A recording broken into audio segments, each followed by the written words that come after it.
Today, the New South Wales Ombudsman has released an investigation report that has shown unreasonable conduct and statutory failings by the Department of Communities and Justice in responding to reports about some of the most vulnerable children in this state.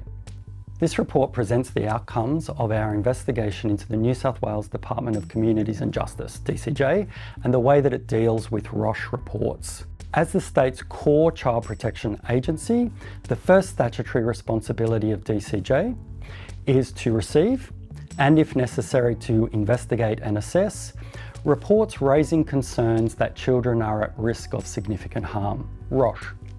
For years, indeed for more than a decade, various reports, including from our own office, have raised concerns about the significant proportion of ROSH reports that are closed apparently without any investigation.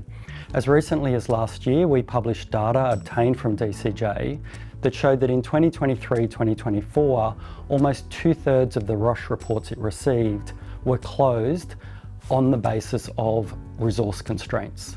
The language that DCJ has used to describe those closures has changed from time to time.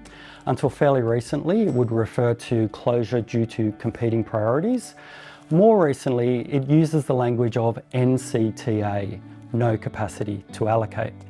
Now, at the same time as these concerns are being raised, we're also seeing these issues play out in individual cases affecting particular children. Sadly, that includes coronial inquests and other child death review processes following a child's death, which has revealed that those children were the subject of ROSH reports prior to their death, and in some cases those reports were closed on the basis of competing priorities or NCTA. We focused on a close examination of what DCJ's actual statutory responsibilities are under the legislation, and then looked at its specific policies and practices to fulfil those responsibilities. What we wanted to ask ourselves was, even accepting that DCJ operates in a resource-constrained environment, are its policies and practice consistent with the legislation and consistent with good administrative practice? Well, our central finding is that the practice of closing ROSH reports on this basis is not consistent with DCJ's statutory responsibilities. But more important than that is we found that DCJ has tolerated the development of a culture where this practice has become, in effect, business as usual. And we've seen that through the failure to develop clear and comprehensive guidance to support staff in actually making decisions that are consistent with the legislation. We've also seen it in the way that DCJ has failed to develop a system to enable the proper recording of decisions about priority in respect of ROSH reports by its staff.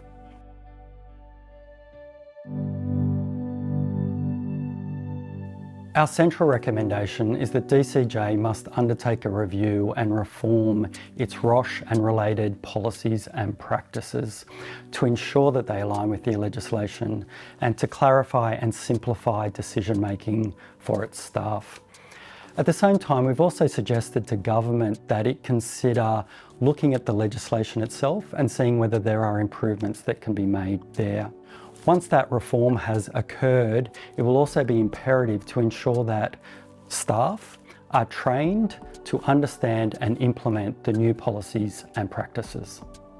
We recognise that DCJ and the government have announced a suite of reforms in the child protection space, and the kind of reform that we have recommended in respect of the ROSH system is one that we know will take some time to develop and implement. For that reason, we have made a series of other recommendations about actions that we think DCJ can and should take immediately. These include, for example, abolishing DCJ's current policy of closing ROSH reports once they pass a certain arbitrary timeframe without having been allocated. That's currently 28 days.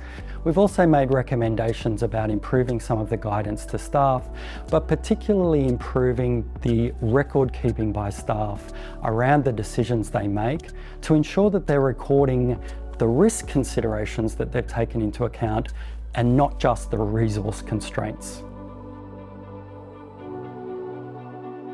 By undertaking a really close analysis of the law, policies and practices in this area, identifying problems and gaps, what we're hoping to do is to drive meaningful change that will ultimately impact some of the state's most vulnerable children.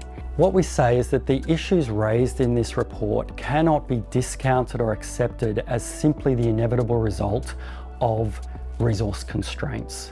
We know and we appreciate that DCJ caseworkers have some of the most difficult jobs in the state. They are also some of the most important and impactful roles. What we want to see is that those caseworkers are supported by policies and practices that are clear, comprehensive, and ensure that they can make decisions that are aligned with the legislation and ensure that we prioritise the most at-risk children.